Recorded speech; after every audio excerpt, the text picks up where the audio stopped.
aunque algunos de vosotros ya me conocéis. Bueno, mi nombre es Alberto Romero y soy profesor titular de literatura española de esta casa, de la Facultad de Filosofía y Letras, y el coordinador de este curso.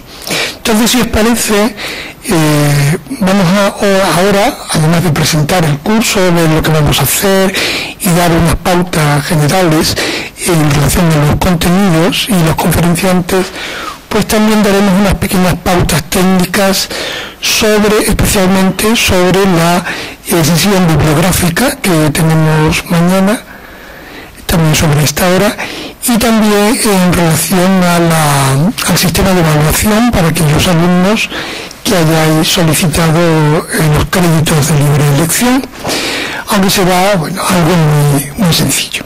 Vamos a empezar por esto último. Tal y como se recoge en la información de la web, habrá que preparar una breve memoria de 2 o 3 páginas, no más, y remitírmela lo antes posible a mi correo electrónico para yo poder evaluarlas y que tengáis los certificados, los diplomas correspondientes. Una memoria sobre los contenidos que la podéis enfocar desde el punto de vista que vosotros consideréis más oportuno.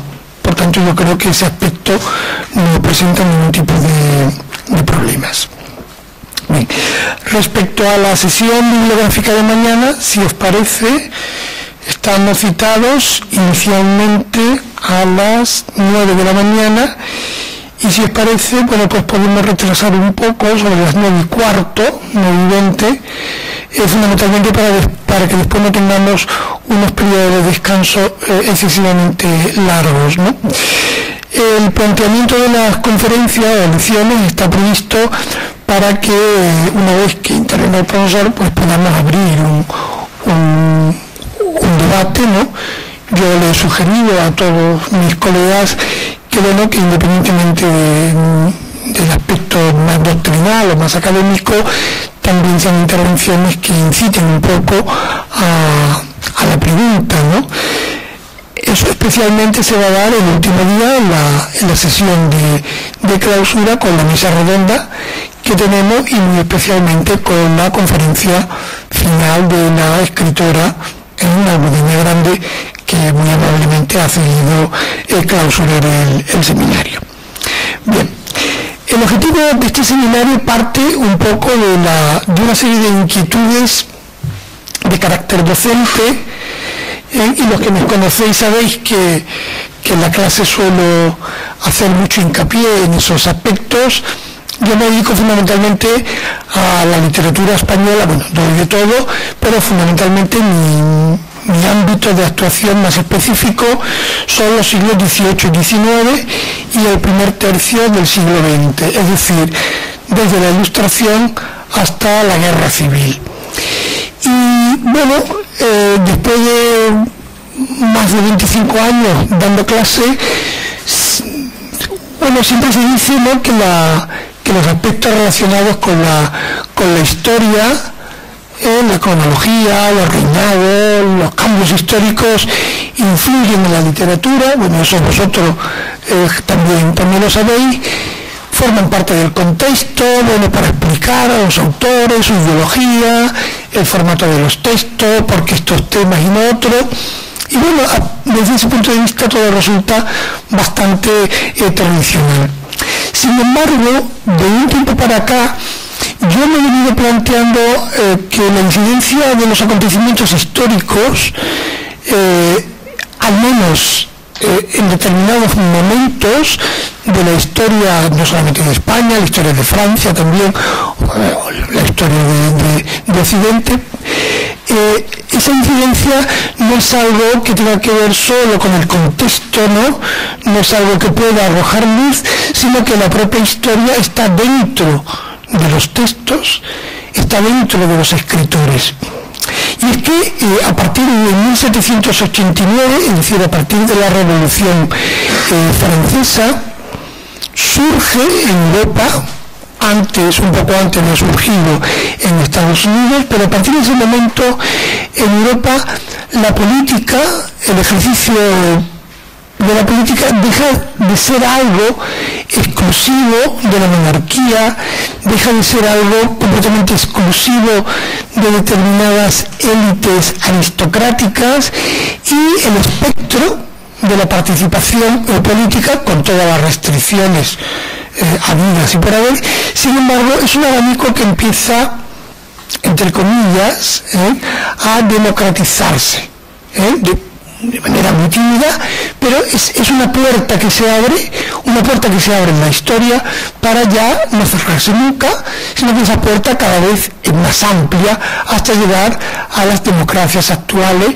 en donde la participación en la vida pública es absolutamente democrática. Es decir, cualquiera de los que estamos aquí, si queremos, podemos dar el salto a la palestra pública de la política mediante la afiliación en un partido político, y podemos llegar incluso a ser presidente, Dios no lo quiera, del gobierno, ¿no? O ministros, ¿no? Es decir, que algo que en el antiguo régimen era algo de 2 o 3 personas, además dirigidas por mandato real. Esto ha cambiado, es decir, estamos en el polo opuesto, ¿no? También ha cambiado el concepto de súbdito, es decir, hoy ya no hay súbditos. En el antiguo régimen el ciudadano no existe, los derechos no existen. Con el cambio, con la Revolución Francesa, con la Declaración de Independencia de Estados Unidos y con la primera Constitución española, la Constitución de 1808, el súbdito desaparece, se borra de la faz política, aunque después volverá, ¿no?, por las regresiones absolutistas, especialmente de la década, la famosa década ominosa de Fernando VII, pero ya ha ocurrido, es decir, en la historia, como la cultura se mueve a golpes de movimientos de gusanos. Vosotros sabéis que los gusanos avanzan, ¿verdad?, y después vuelven hacia atrás, pero el punto de llegada en ese movimiento hacia atrás ya ha implicado un avance. Por tanto, a pesar de todas las regresiones, casi todas violentas, en la historia de España del siglo XIX y del siglo XX, la última es la Guerra Civil, sin embargo, el punto al que se vuelve siempre va a ser un punto en donde se ha avanzado algo respecto a la situación de partida. Es verdad que este acceso a la vida pública en principio es exclusivo o patrimonio masculino, porque la mujer no se considera, y esto va a ser otra lucha que se va a dar fundamentalmente a partir de la segunda mitad del siglo XIX, hasta que la mujer se incorpora plenamente a la vida política española, especialmente durante la Segunda República. Por tanto, vemos que esto es un camino en donde todavía estamos en proceso de llegar a unas mayores cotas de democratización y de participación ciudadana, en la que también el ciudadano de a pie, bueno, independientemente de que participe o no en la vida política de manera más directa, puede también expresar libremente su opinión política, verbalmente, en la prensa, mediante un escrito. Y fijaros, mediante un escrito, es decir, mediante la literatura. Porque claro, nosotros cuando hablamos de literatura parece que nos referimos de manera muy exclusiva a la poesía, a la literatura de creación, ¿verdad? Pero yo creo que tenemos que ampliar el término, el concepto, y entenderlo en un sentido lato, en un sentido amplio. Y cuando hablamos de prensa, por ejemplo, cuando hablamos de periodismo, de artículos, de noticias, eso también es literatura, porque el soporte es el soporte escrito, ¿no? Por tanto, vamos un poquito a diluir esas fronteras que más o menos, desde el punto de vista metodológico, nosotros utilizamos en la clase diaria, y no solamente vamos a entender como texto literario el texto de exclusiva creación literaria, que que sería una perspectiva exclusivamente muy contemporánea, porque eso a lo largo de la historia cultural de Europa no siempre ha sido así. Es decir, determinados textos históricos de la Edad Media o del siglo XVI y XVII se incluyen también dentro del canon de la historia literaria. Por tanto, vamos, la idea mía con este curso era un poco dinamitar las bases de la lección más tradicional en relación con la literatura y con la historia, y hacer un planteamiento, ya que estamos en verano y podemos relajarnos, pues también desde el punto de vista académico vamos a relajar las categorías académicas, las categorías oficiales, para plantear un debate, ¿no?, del que puedan surgir una serie de ideas, de interrelaciones entre dos disciplinas que en algunos casos son una sola, la literatura o la filología y la historia, porque aunque hoy en día se ven como elementos muy separados, ni siquiera en determinados planes de estudio antiguos se han considerado disciplinas muy diferentes, sino como, en algunos casos incluso, como dos caras de la misma moneda. Bien, por tanto, este sería un poquito el marco más general, ¿no?, en el que queremos movernos. Pero también hay una casuística concreta que me impulsó a la elaboración de esta propuesta de curso, y es que a partir de la Ilustración en España, todos los escritores, o la mayor parte de los autores que nosotros estudiamos, incluso en la clase, en el canon más académico, Jovellanos, Meléndez Valdés como el gran poeta de la Ilustración, o Leandro Fernández de Moratín como el gran dramaturgo de la Ilustración, o Jovellanos, como ya lo he dicho, como el gran ensayista.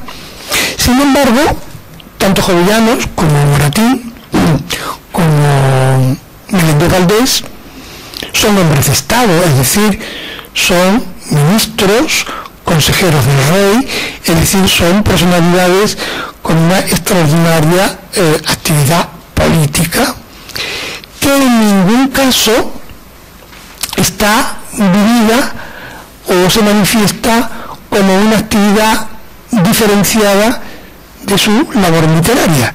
Eso es algo que nosotros hemos hecho después. Nosotros después hemos cogido, imaginemos, ¿no?, que Moratín o Jovellanos es un maniquí, con todas sus facetas, y nosotros en la clase, en los programas, lo que hemos hecho es los hemos cortado por la mitad. Por un lado tenemos el Moratín político o el Jovellanos político, y por otro lado tenemos pues al Jovellanos literato, ensayista, dramaturgo, poeta. En otro lado tenemos al Moratín dramaturgo, como si fueran dos personajes completamente diferentes, ¿no? También, perdón,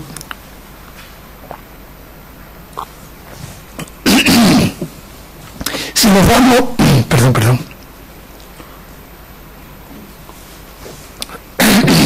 si nos vamos al otro arco cronológico de la literatura, por ejemplo, finales del siglo XIX, nosotros estudiamos a la novela de Pérez Galdós, el gran novelista, sus episodios nacionales, Fortunata y Jacinta, Miau, Enemigo Manso, en fin, todo esto. Y sin embargo nos olvidamos, bueno, crítico literario, dramaturgo, sin embargo nos olvidamos en muchas ocasiones que Galdós es uno de las grandes voces, uno de los grandes parlamentarios, una de las grandes autoridades de la vida política de la España de finales del siglo XIX. Y si corremos más en el tiempo y nos vamos, por ejemplo, a la Segunda República, encontramos ahí a Azaña, ¿no? A Manuel Azaña, ese espléndido presidente de una fallida utopía política, y nosotros lo estudiamos, yo no, porque no soy historiador, pero mis colegas de historia, y supongo que aquí habrá alguno, pues su labor, ¿no?, al frente de la Segunda República, sus ideas, su programa reformador, todo esto, sus contradicciones.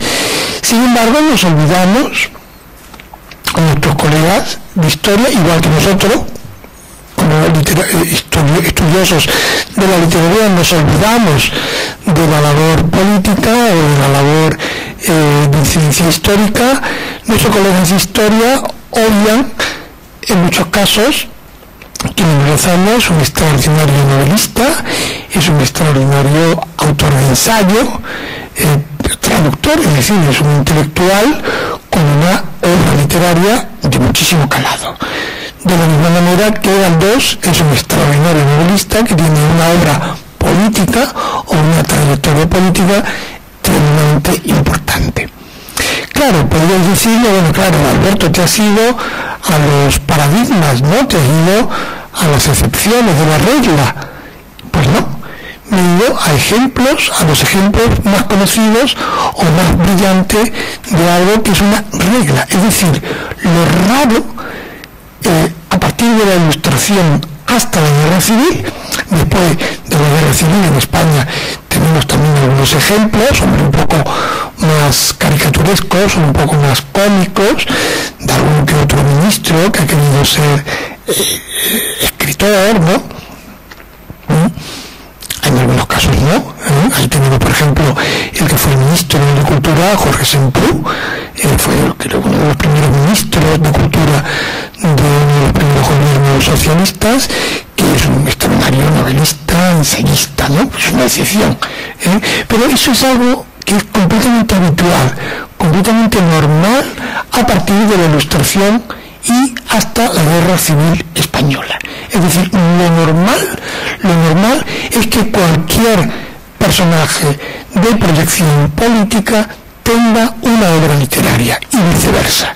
Es como si, como dice Mesonero Romanos en sus memorias, como si se hicieran políticos para ser literatos. Es decir, son dos facetas de la misma moneda, o incluso yo creo que en muchos casos es la misma faceta. Es decir, cuando nosotros leemos los diarios o los ensayos de Jovellanos, nosotros los estudiamos, bueno, el estilo literario, el lenguaje, la prosa, pero es que eso es obra política. Es un ejercicio, es un programa, es un desarrollo de un programa político, muy utópico, por cierto, y está en el mismo texto. Si nosotros nos vamos por dar un salto en algo que pueda, porque claro, los diarios o las memorias de Jovellanos no es una obra de creación, pero están dentro del canon literario hispánico. Pero si nosotros nos vamos, por ejemplo, a la Conjuración de Venecia, ese famoso drama romántico de Martínez de la Rosa, uno de los grandes dramaturgos del romanticismo español, de Granada, estuvo aquí en Cádiz durante los años de las Cortes, estrenó en Cádiz durante los años de las Cortes dos obras, una La Luna de Padilla, que tuvo muchísimo éxito, y una comedia sobre la vida política gaditana, lo que puede un empleo. Bueno, Martínez de la Rosa llegó a ser primer ministro, es decir, el equivalente a presidente en una de las primeras regencias después de la muerte de Fernando VII. Vino del exilio, de su exilio parisino, y de estar exiliado pasó a ocupar esta altísima dignidad del Estado. Y si nos adentramos en las biografías de prácticamente el 95 o el 96% de los escritores, todos, absolutamente todos, alguna excepción, ¿quién? Pues Gonzalo Adolfo Bécquer, ¿no? Pero posiblemente porque vivió poco. Todos han ocupado en algún momento de su vida algún puesto en la vida pública, como alcalde, como gobernadores civiles, gente de la administración, distintas dignidades dentro de la administración del Estado, y en algunos casos altas, muy importantes. He puesto el ejemplo de Martínez de la Rosa como primer ministro, presidente, como si hoy en día pues Almudena Grande o Pérez Reverte llegaran a ser presidentes del gobierno, o como si nuestro actual presidente Mariano Rajoy o alguno de sus antecesores en otro partido hubieran estrenado un musical, que sería un género de éxito, o una comedia de televisión, porque claro, cuando yo hablo de teatro o hablo de novela para el siglo XVIII, para el siglo XIX, estoy hablando de los géneros que llegaban en muchos casos al gran público, especialmente el teatro. Es decir, si la televisión, yo estoy completamente convencido, si la televisión o el cine hubieran existido en el siglo XVIII o en el romanticismo, estoy ya haciendo pura filología ficción, ¿no? O historia ficción, pues posiblemente Galdós, Jovellanos, Martínez de la Rosa, parte de su obra literaria hubieran sido textos, guiones de televisión o guiones cinematográficos, porque el objetivo de Galdós cuando escribe novela, o de Martínez de la Rosa cuando escribe La Conjuración de Venecia, no era hacer creación literaria, era llegar a la gente, comunicarse con la gente, y utilizan el texto literario, el texto dramático o los periódicos como un mecanismo para llegar. Si fueran hombres de nuestro tiempo,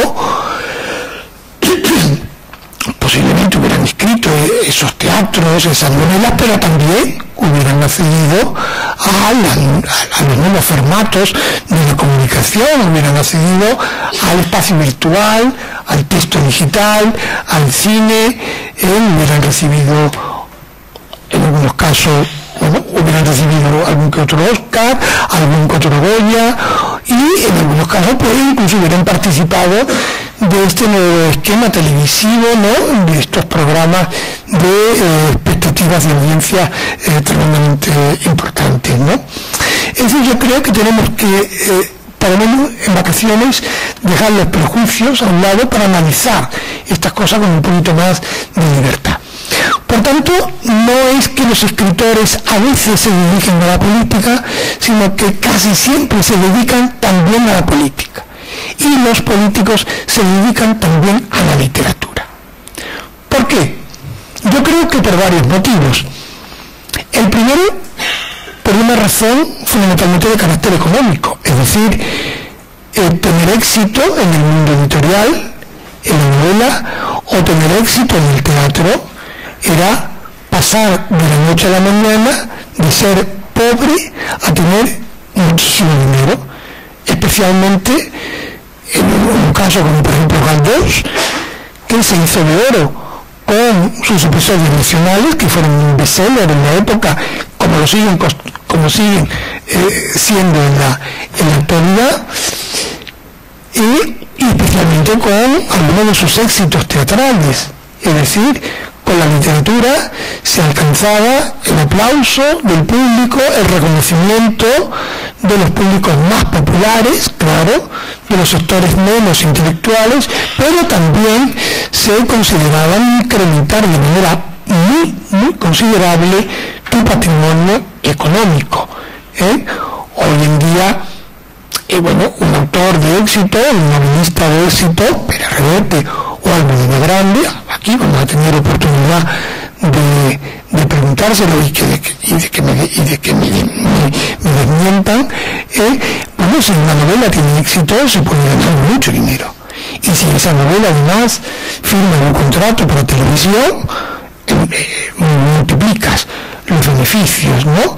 Una novela como por ejemplo que no tiene una especial calidad literaria, pero ha tenido un éxito extraordinario, de esta profesora de inglés de la Universidad de Murcia, creo que es, en María Lunas, con Entre Costuras, una novela que por azar llega al público, se convierte en un auténtico bestseller, y ella es profesora de inglés en la Universidad de Murcia, su marido, creo que también es profesor, y se han pedido una excedencia de unos cuantos años y se han ido a vivir a Estados Unidos con sus dos hijos, con el dinero que han ganado y lo que van a ganar, porque han firmado un contrato millonario con Antena 3 para llevar a hacer una serie de televisión sobre la novela y el encargo de una continuación.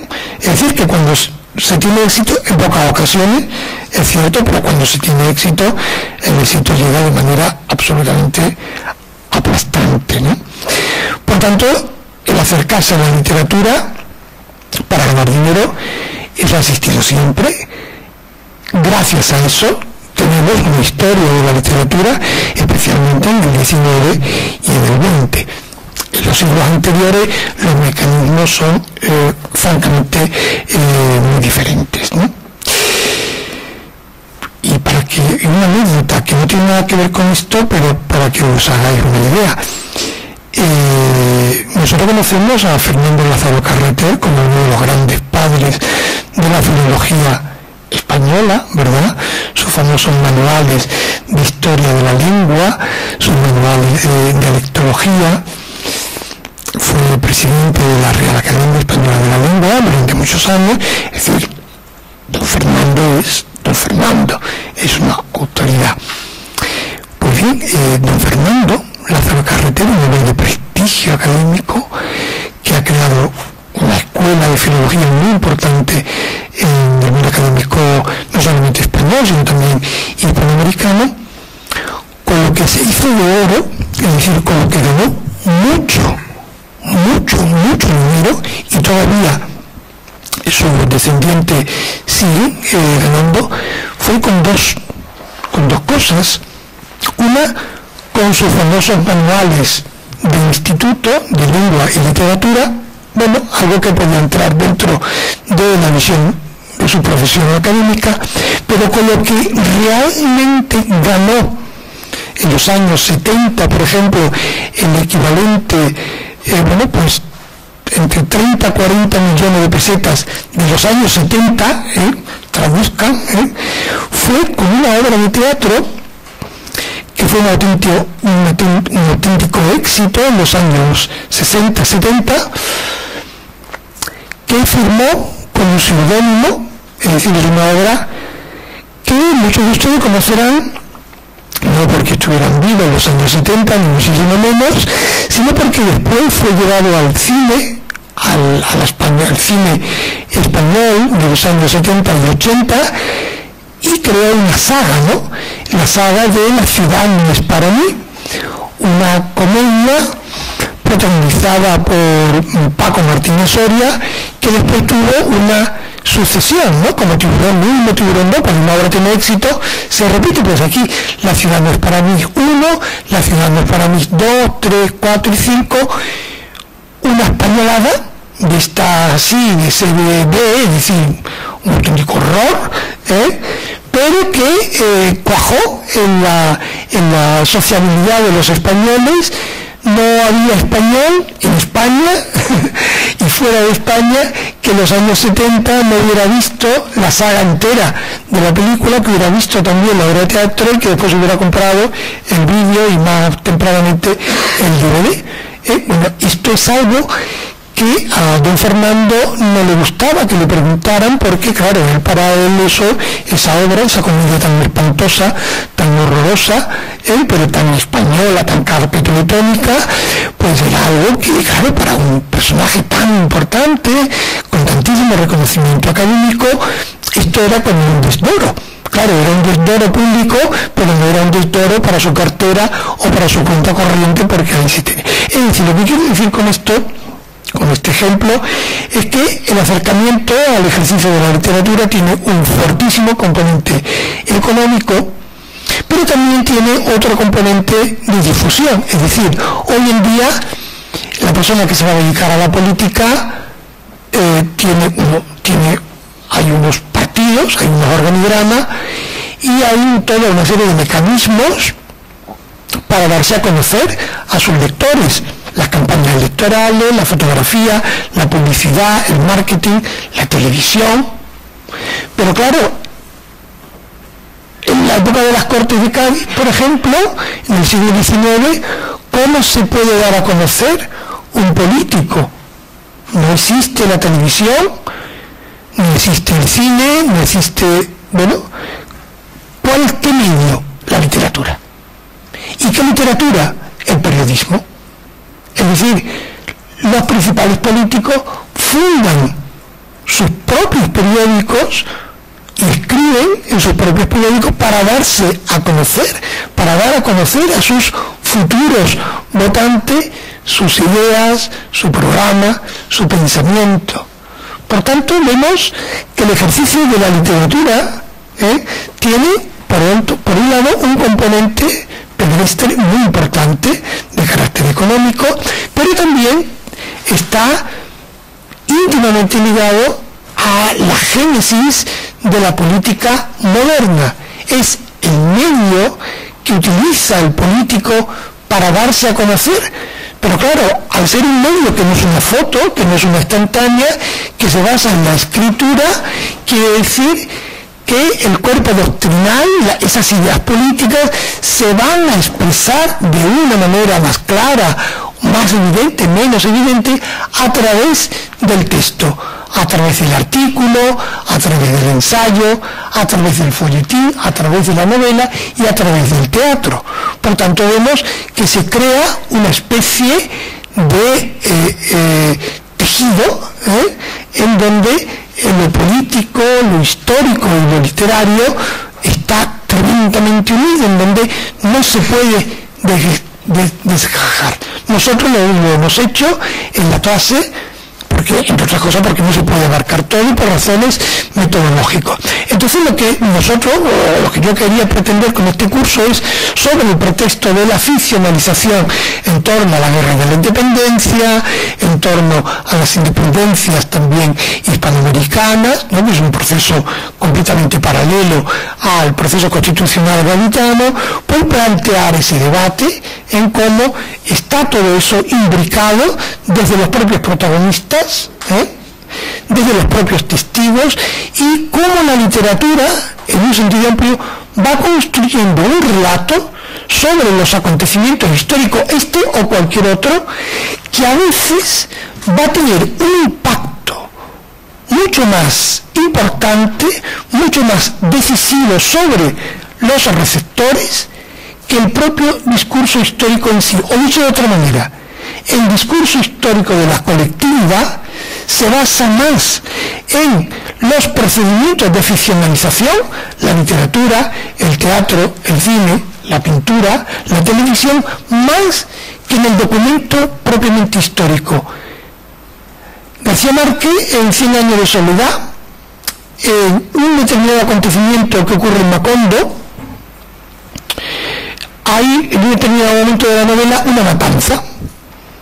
Y creo que en la ficción de García Márquez, en esa matanza mueren 200 o 300 personas. Bien, el hecho histórico real en que se basa ese momento de la novela, en el hecho histórico real murieron 4 o 5 personas nada más. Sin embargo, la colectividad da como verdad el texto de García Márquez. Es decir, la novela, en algunos momentos, claro, ahí está el genio del escritor y el poder también mágico del texto literario, es capaz de construir una historia paralela que en muchos casos se convierte en más verdad que la propia historia en un sentido estricto. Yo soy de los que defiende que incluso el manual de historia es literatura. ¿Por qué? Porque está escrito, es decir, estamos utilizando una sintaxis, una lengua, y las palabras, por muy objetivas que quieran ser, tienen una serie de valores connotativos, el mismo orden.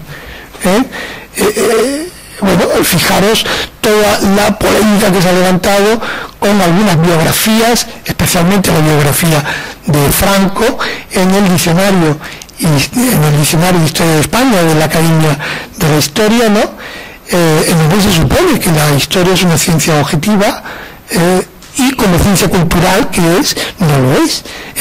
Incluso la propia disposición de las palabras o una determinada coma en un sitio o en otro puede inclinar la balanza que interpretemos los textos de una manera u otra, y por supuesto, si interpretamos los textos, las referencias históricas de los textos más, ¿no?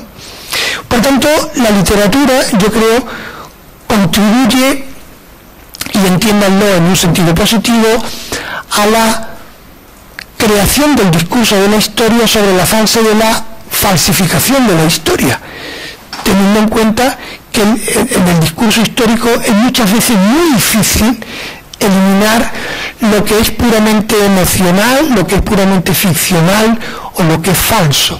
Y la literatura aquí tiene, y la literatura, el teatro, el cine, la televisión, internet, tiene un poder muy importante. Y pongo un ejemplo que no tiene nada que ver ni con la historia de España, pero sí con un acontecimiento histórico tremendamente traumático para la historia de Europa, ¿no? Como es el Holocausto nazi. Nosotros en la actualidad conocemos el Holocausto nazi no a través de los libros de historia. Nosotros conocemos el Holocausto nazi a través de Hollywood, a través del cine. Es decir, a través de una factoría de ficción. Ojo, con esto no estoy diciendo que lo que conocemos no sea real. Es decir, es verdad, pero es la verdad de la ficción. O sea, la ficción, en un sentido verdadero, puede llegar a ser mucho más convincente, puede llegar a ser mucho más verdad. La verdad de la literatura puede llegar a ser mucha más verdad que la verdad del libro básicamente de historia. Después vamos a tener dentro de un ratito a Fernando García de Cortázar, un historiador que se ha dedicado a todo esto, y yo creo que podremos preguntarle a ver cómo él todo esto. Bueno, en fin, este holocausto nazi nosotros lo conocemos fundamentalmente a través del cine de Hollywood, a través del cine y la televisión, pero tenemos un testimonio que se ha convertido en un auténtico icono de este horror nazi, como son los diarios de Ana Frank. Bueno, los diarios de Ana Frank es una falsificación literaria. Yo con esto no estoy diciendo, ojo, entiéndanme, que lo que cuente la supuesta Ana Frank no sea verdad. Yo creo que se queda corta, que hubo más horror incluso del que cuenta. Pero el relato es un relato de ficción. Es decir, estamos llegando incluso a momentos tan terroríficos, tan horrorosos de la historia más reciente de Europa, como es el horror de los campos de exterminio. Todo esto llega al gran público, tenemos un imaginario construido, y curiosamente los pilares de ese imaginario no son los datos que aporta el historiador, son las recreaciones que sobre los datos del historiador hace el profesional de la ficción. Por tanto, fijaros la responsabilidad, porque además el texto literario o el guionista de televisión no tiene por qué contar la verdad.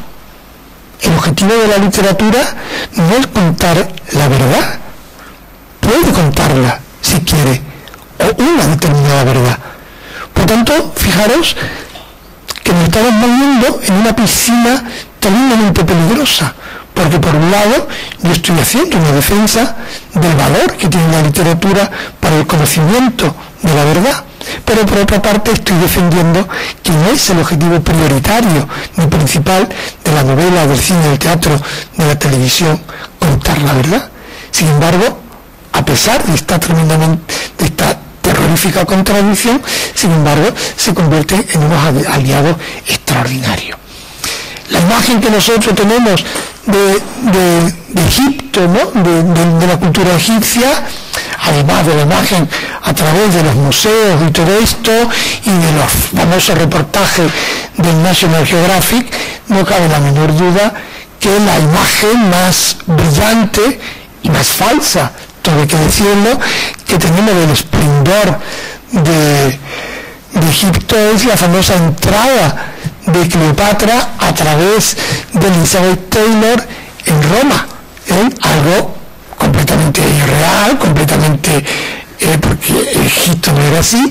Sin embargo, para el imaginario popular eso es Egipto, y Cleopatra es esta estrellas de Hollywood, ¿no? La historia de Roma es la historia de la imagen de Gladiator, la historia de Ben Hur, es decir, el papel que tiene la ficción es absolutamente determinante, ¿eh? Y he puesto ejemplos, bueno, más populares, pero también he puesto 100 años de soledad, es decir, una novela y un escritor que está lejos de toda duda de que no haya calidad. Bueno, este es el objetivo general, el planteamiento general, que nosotros nos vamos a concentrar en la historia de España en un determinado momento, aunque también, bueno, pues se harán referencia a otros momentos que pueden servir como ejemplo. No sé, por ejemplo, que la conferencia de Almudena Grande no va a tratar sobre las Cortes de Cádiz, pero sí va a tratar sobre esa saga de novelas, esos nuevos episodios nacionales que ella está construyendo, no sobre la guerra de la independencia, pero sí sobre otra guerra que en su momento se consideró, curiosamente por los dos bandos, es lo único que tenían en común, como segunda guerra de la independencia española, ¿no? Sobre la guerra civil, otro acontecimiento histórico muy importante que ha nutrido una parte muy importante y sigue nutriendo una parte muy importante de nuestra novela, nuestro teatro, nuestra televisión y nuestro cine, ¿no? Últimamente hay muchísimas películas sobre todo esto, ¿no? Hay datos, pero el discurso de todos estos géneros no es el discurso de la verdad, no es el discurso de la historia, es el discurso de la ficción. Es como si a través del tortuoso camino de la mentira se puede llegar a una verdad mucho más convincente que el dato frío, ¿no? Que obviamente sí es rigurosamente cierto, sí es rigurosamente verdad.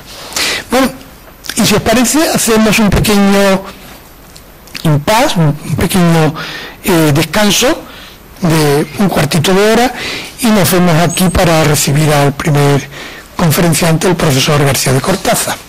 Venga, muchas gracias.